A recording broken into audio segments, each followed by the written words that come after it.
Hi, it's Adam again with the Bath Refinishing resource. In this video, I wanted to talk about the refinishing process. Prior to scheduling, there's a few things that you want to consider. One of the things is remodeling. Anytime that you do a remodel in a bathroom or around the item, there's always a chance of it getting damaged. So by having the remodeling done first, that's going to lessen the chance that our coating will be damaged.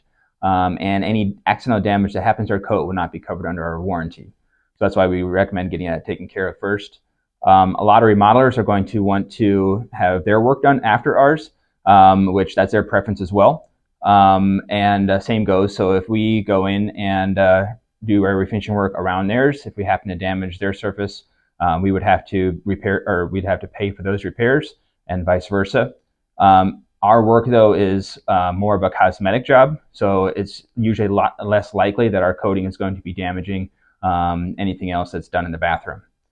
Plumbing is something else that you want to take care of. So depending on the faucet fixtures, depending on the preference of the plumber, it may be best to replace plumbing fixtures before or after.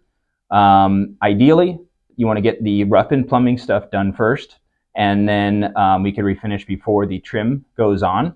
Other times, though, it might be better to have the new plumbing fixtures installed fully, and then we would mask them off. It's just one of those things that kind of depends. Repainting the bathroom is something that could be done before or after, although I do tend to recommend having it done first, especially if you have a very high ceiling, or if you're even painting the ceiling itself, because you're going to have to use a ladder probably in the bathtub to reach the ceiling or the top of the wall, and that's just going to scratch up the tub. Another thing that we need working fully in the bathroom is electrical. So our equipment does use pretty high voltage, and a simple extension cord or something like that would not be enough. Either would trip a circuit, maybe ruin the cord, or you even had it fry some of our equipment by low voltage. So that's not something that we're willing to work with. Another thing is lighting. So just imagine you're trying to do a high quality painting on a car or something like that. You don't want to do it in the dark.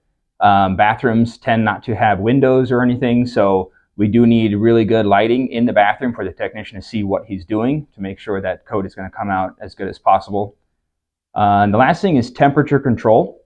So if the room is very cold in the wintertime, then that can actually freeze the coat out and make it not cure.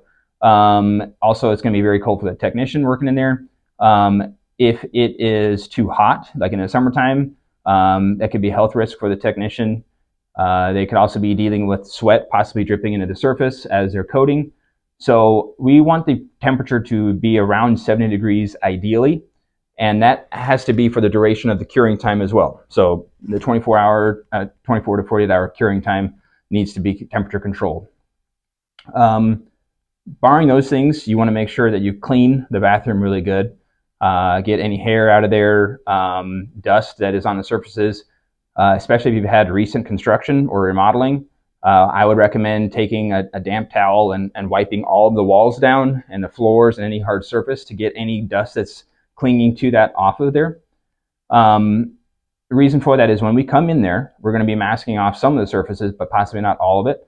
And while we're working, the spray the spray gun that is used has pretty high pressure, and will actually be creating a little bit of wind coming off.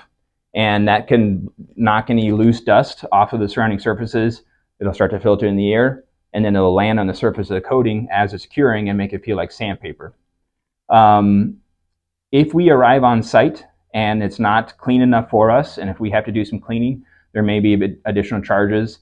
That goes for the room that we're working in and for the surface that we're going to be working on. But that's all for now. If you have any more questions, you can see our website. We got some more details on there. You can also give us a call and speak with our representatives. But we thank you for watching, and we'll see you next time.